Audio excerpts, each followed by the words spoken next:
Olá, querido, graça e paz. Meu nome é Pedro Henrique e mais uma vez eu quero estar te abençoando com uma mensagem que Deus colocou no meu coração.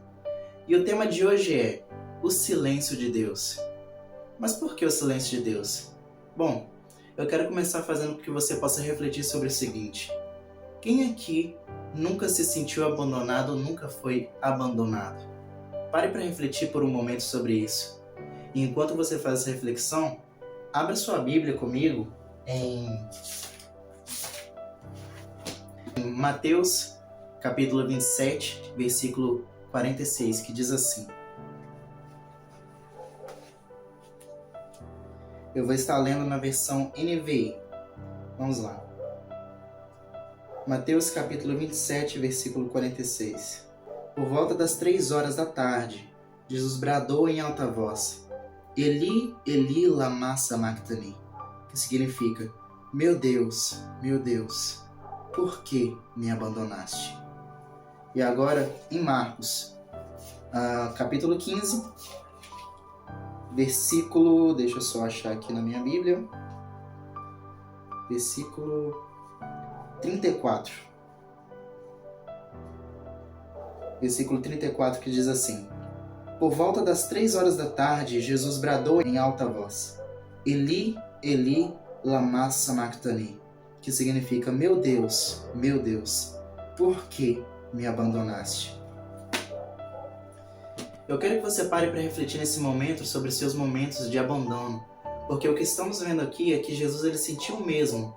Naquele momento em específico ele estava falando do Pai, mas Jesus ele também passou pelo abandono humano, porque ele foi o nosso exemplo em tudo realmente. E nós vemos aqui que no momento de maior dificuldade, de maior fragilidade, Jesus sente esse abandono, mas não é de um ser humano, é de Deus, do próprio Deus. E ele também sentiu quando seus discípulos também o abandonaram, também só estava João naquele momento, se eu não me engano. Ou seja, você e eu provavelmente já nos sentimos muitas vezes assim por seres humanos, mas também talvez passamos por esse sentimento com Deus. Essa semana, exatamente 3 dias atrás, eu passei por um momento muito difícil, um momento assim espiritual e emocional muito difícil. Eu não deixei de acreditar em Deus, mas eu fiquei com raiva de Deus, eu fiquei muito, digamos, indignado com Deus, porque naquele momento de dificuldade, de dor, eu senti que Ele estava indiferente à minha dor, porque eu pensava naquele momento, haviam vários pensamentos do tipo: o Senhor não me ama, no momento que eu mais precisei de você, você me abandonou. Ou seja, eu pensava que Ele tinha me abandonado, mas Deus ele não abandona nenhum de seus filhos. Eu lembro que eu pedi perdão por algumas coisas que eu tinha feito de errado, eu busquei me conectar com Ele através de louvores, através da oração, e eu não sentia nada. Eu até tentei pregar naquele momento, mas meu coração estava em tamanho desespero que eu não consegui. Eu simplesmente não conseguia, eu não sentia nada. Então eu fiquei frustrado e magoado com Deus, sabe?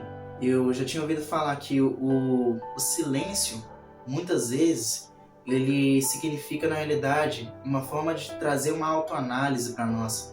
Mas é tão difícil quando acontece com você mesmo. Você já percebeu que as coisas, na maioria das vezes, os seus conselhos, você dá conselho para tanta gente, mas quando vem com você, quando acontece exatamente com você, você acaba ficando perdido, você acaba não sabendo como reagir? Porque a gente, como ser humano, dependendo das nossas emoções, a gente tende a ver o silêncio como indiferença. E se tem uma coisa que o ser humano não suporta, é o sentimento de indiferença, é o sentimento de abandono. Pare para pensar naquela pessoa que você manda mensagem para ela, ela visualiza, mas não te responde na hora. Como é que você se sente? Seja sincero com você mesmo.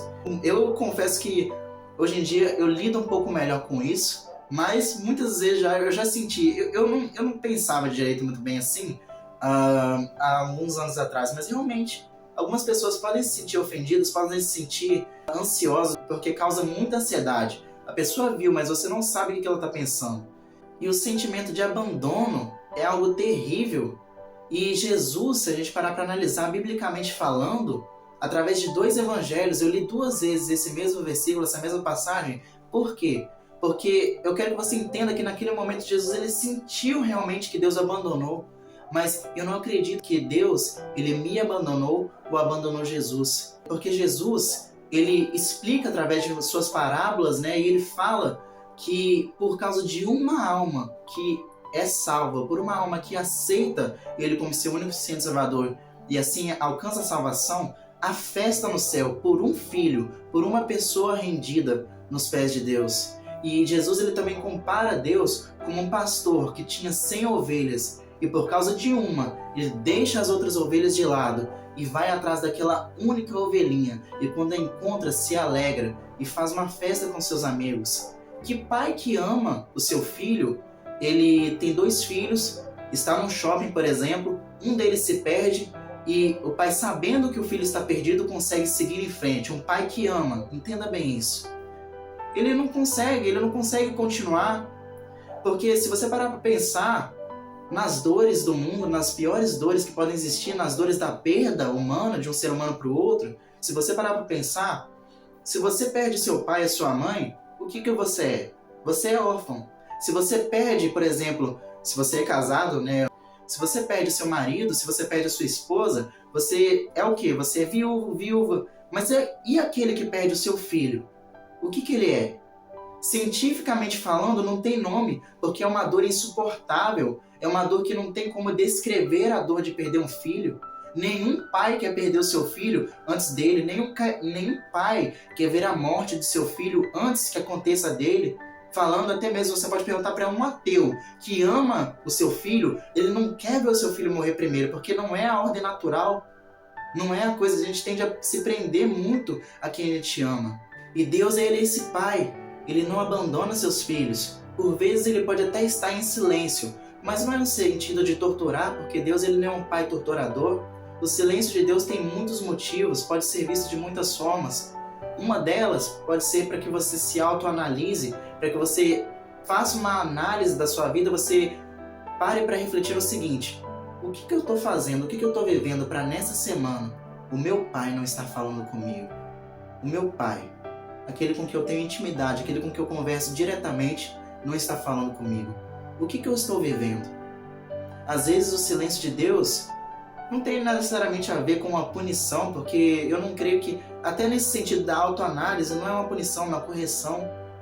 O silêncio de Deus, ele também pode ser visto também da seguinte forma: pode ser para que você saia do automático, porque às vezes até mesmo com a obra que ele vai nos fazendo através de nós, a gente acaba até adquirindo um certo conhecimento. E eu vou dizer, no meu caso, através das mensagens, né, que ele coloca no meu coração, desde a primeira mensagem que ele colocou no meu coração, eu venho adquirindo uma certa experiência. Mas se tem uma das coisas que eu mais oro, ajoelhado ali naquele canto, se tem uma das coisas que eu mais oro a Deus pedindo aqui, não seja aquilo que eu quero, não seja a palavra que eu quero falar, mas sim seja o que o povo dele precisa ouvir. Não seja aquilo que o povo dele quer ouvir, mas sim o que o povo dele precisa. Porque você não precisa daquilo que eu quero te ensinar. Você precisa daquilo que Deus, ele quer ensinar através de mim. É por isso que você me escuta. Porque no momento que eu deixar de falar aquilo que ele quer, aquilo que você precisa na realidade, meu amigo, você deixa de me seguir. Porque tem gente que fala muito melhor do que eu. Tem gente que sabe explicar, que tem uma oratória, que tem um conhecimento extensamente maior do que eu. O que eu sou? Eu sou apenas um pó da terra, mas eu estou a serviço do Rei. Eu estou a serviço daquele que me chamou. Ou seja, até para atender as minhas orações, eu implorando ali naquele canto ali, ajoelhado, eu implorando a Ele para que não seja como eu quero, sim, do jeito que Ele quer. E Ele talvez tenha ficado nesse silêncio comigo. Para quê? Para que eu perceba de que eu não consigo sem Ele. Para que eu perceba a minha humanidade e entenda que eu não posso sem Ele. É Ele quem faz através de mim. Eu sou apenas um instrumento. E quem dá a palavra, quem dá a direção é Ele. E isso pode ser para que eu assim não venha me perder. Ou seja, é amor, é uma forma de amor. Ele está cuidando de mim. Você esquece daquilo que você ora. Deus, ele anotou. Ele não esquece daquilo que você ora. E toma muito cuidado, porque muitas pessoas às vezes estão recebendo o fruto de suas orações e não estão lembrando o que está acontecendo. Às vezes você fez as orações perigosas do seguinte: Deus, faz do jeito que o Senhor quer e não daquilo que eu quero, e não da forma que eu quero. E aí algumas coisas começam a dar errado no seu ponto de vista, na sua vida. Mas aí você pode estar aí reclamando, né? Falando com Deus, por que o senhor está fazendo isso? Aí ele fala, não, meu filho, eu só estou fazendo a minha vontade. E a minha vontade para você é essa. Você precisa passar por esse processo, você precisa passar por esse caminho para que você chegue na vontade que eu quero para sua vida, que ela é boa, perfeita e agradável. Deus não tem planos de torturar, por isso que eu acredito que o silêncio de Deus não é para torturar, porque a Bíblia diz que os planos dele são planos de paz e não de mal, planos de nos fazer prosperar, planos de nos dar uma esperança de um futuro, o futuro que nós desejamos. Ou seja, Deus, ele não tortura. Deus, ele cuida de nós, ele não faz o silêncio conosco à toa, ele está cuidando de nós. Às vezes o silêncio também pode significar uma mudança de fase. Por quê? Porque Jesus, no momento quando ele morreu sem ouvir a voz de Deus, no seu momento de maior dor. Mas quando voltou a ouvir, foi para sair da morte para a vida. Foi para ter um nome sobre todo nome. Foi para ter um outro nível de intimidade. Às vezes você pode estar reclamando, talvez, do silêncio que você está passando, mas significa talvez que você esteja perto de passar para o outro nível, de ir para um outro nível de intimidade com Deus. Então, não reclame, aprenda com os processos, por mais difícil e doloroso que talvez possa ser. Sobre o meu sentimento de abandono, de dificuldade, olha, eu achei naquele momento que Deus ele estava inerte ao meu sofrimento, mas não. Deus ele não fica inerte ao meu sofrimento, ele não fica indiferente à minha dor. Muito pelo contrário, a Bíblia diz que o justo e o injusto, o sol nasce para eles.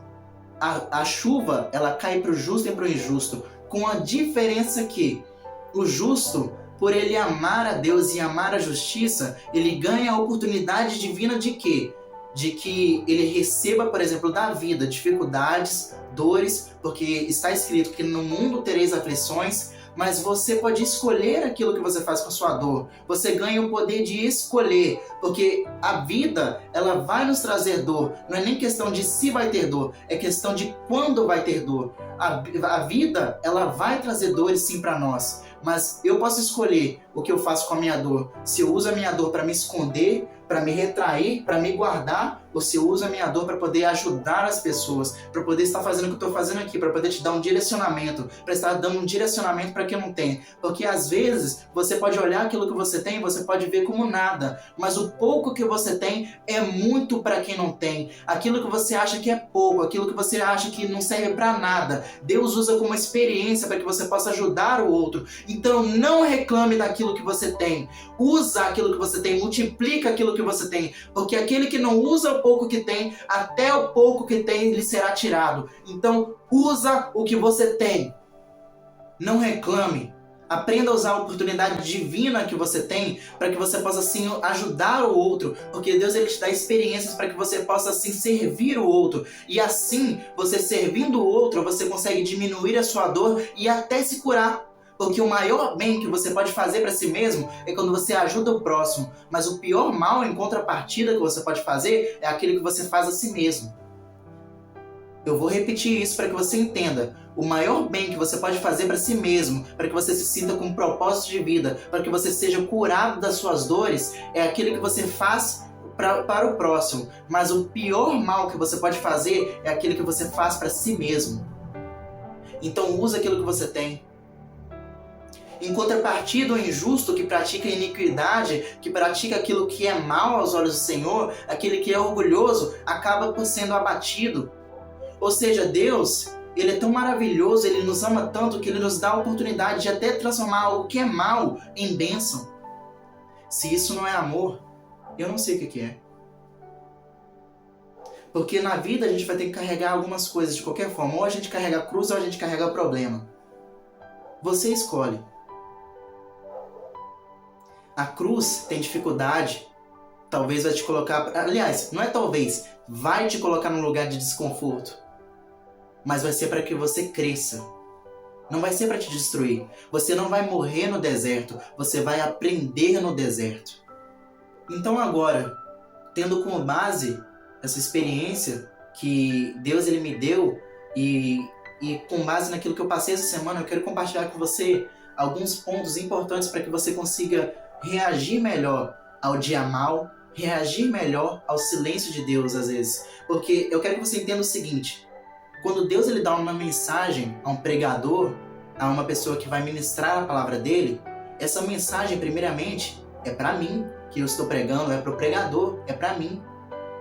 Muito desses pontos aqui que eu vou falar para você, eu não consegui cumprir, porque eu sou ser humano. E não se sinta mal se você também não conseguir cumprir de primeira, porque somos falhos. Agora, você não se acostume em errar. Busque melhorar, para que assim você venha viver uma vida melhor, uma vida extraordinária, uma vida de abundância, como a própria palavra diz. Eu vim para que tenham vida, e vida em abundância. Uma vida próspera, não prosperidade. Vamos mudar isso, gente, porque tem pessoas que ainda acreditam e têm a mentalidade fraca, pequena, de que prosperidade está sempre relacionada a dinheiro. E não! Não! Tem muita gente que é rica, que tem muito dinheiro e não tem prosperidade nenhuma. Mas em contrapartida, todo mundo que é próspero, a maioria deles tem dinheiro, na medida certa. Porque o dinheiro é um servo das riquezas. Ser próspero é ser rico daquilo que realmente importa, é ser rico dos projetos que Deus tem para sua vida, família, ajudar os amigos, ter amigos, viagens, conhecimentos, projetos em prol do outro. Isso é ter riqueza, ter um propósito ao qual você acorde e você queira todos os dias viver em prol daquele propósito, assim você abençoando a vida do outro e a sua vida tendo sentido. Isso é riqueza, isso é prosperidade. Então, aprenda a viver em novidade de vida. Eu quero que você entenda o seguinte, que eu como ser humano, como você, eu sou falho. Então, que nós venhamos buscar aprender e melhorar todos os dias da nossa vida. Os pontos que eu estou te falando aqui, eu reitero isso mais uma vez. Eu não consegui dessa vez cumprir todos, eu reagi mal. Mas através da palavra que ele está me dando, através do direcionamento, da experiência, eu tenho certeza que da próxima vez eu vou reagir muito melhor. E através daquilo que ele me ensinou, eu quero que você aprenda também e viva uma vida melhor a partir de agora. Então, o primeiro ponto para viver uma vida conforme a vontade de Deus, primeiro ponto para poder conseguir resistir ao dia mal, primeiro ponto para que você consiga agir melhor, reagir melhor ao silêncio. Eu coloquei nessa ordem, normalmente eu coloco buscar a presença de Deus, mas eu acredito que faz mais sentido colocar aquilo que foi resultando. Buscar a Deus, claro, resolve, mas para mim resultou na seguinte ordem. Então eu quero te passar a forma que dá certo. E nada que eu inventei, pessoal, está tudo escrito. Tudo que eu vou te falar aqui está na Bíblia. Eu não tenho inteligência nenhuma para poder criar algo fora da Bíblia. Não serve. Vai por mim. Tudo aquilo que dá certo é o que já está escrito. Então, primeiro ponto. Tenha pessoas que você possa contar no dia mal. Tenha pessoas que possam ser o seu suporte. Tenham pessoas que te lembrem quem você é. Eu reagi mal, mas poderia ter sido muito pior se eu não tivesse pessoas que me lembrassem de que Deus me ama, independente dos meus erros, de que Ele permanece fiel, mesmo que eu não seja fiel. De que eu amo um Deus que me ama apesar dos meus erros, que eu tenho um Deus que não me abandona, que cuida de mim, independente do que aconteça, que não abandona seus filhos, que está escrito na palavra dele, se está escrito, é verdade.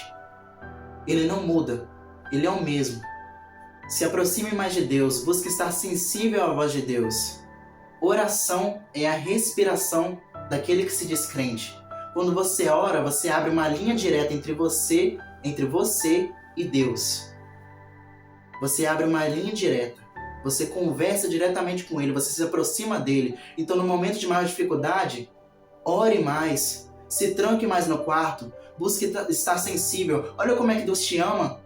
O silêncio não é para te afastar dele. Não, o silêncio é para te aproximar dele. Porque às vezes você poderia estar indo para um caminho que ele não quer, mas para que ele possa te trazer de volta para a rota certa, ele vai lá e te faz esse silêncio para que você possa buscá-lo, para que você possa estar mais perto dele. Olha como é que ele te ama. Ele te quer perto. Ele não é um Deus de longe, ele é um Deus de perto. Ele não para de te ouvir. Você que para de escutar. Lembre-se que o silêncio não é uma punição. Isso aqui tá vendo? Isso aqui é um ponto que eu falei, mas que eu quero te passar para que você possa, diferente de mim, que tive que apanhar para aprender, eu quero te passar isso para que você aplique na sua vida. eu reagi mal. Sabe por quê? Porque eu estava com as emoções fora do lugar. Você reage conforme a sua mentalidade, conforme o seu coração está. E se você não está bem, se você não está com as emoções no lugar, você vai ver o silêncio como indiferença, como castigo. E o silêncio de Deus, eu repito, não é um castigo. Coloca as suas emoções no lugar.